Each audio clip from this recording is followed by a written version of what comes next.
o manejo de gabinete Agrofuturo está para estimular o desenvolvimento econômico empresarial de San Nicolás.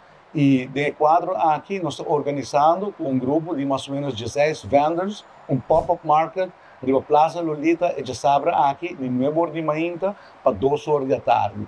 Caminho tem empresário local, que vai vender produtos para comida, artesania, produtos de agricultura, vai ter kids corner, vai ter entertainment, vai ter música. É um momento para nós estar juntos no centro de San Nicolás, dando apoio a nossos empresários chiquitos, mas também dando conteúdo na espírito para revitalizar o centro de San Nicolás.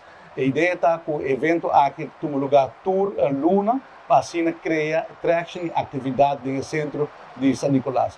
Uma invitação cordial a cada de vocês para suportar os empresários no local e ajuda junto com o setor privado e governo para revitalizar o centro de San Nicolás.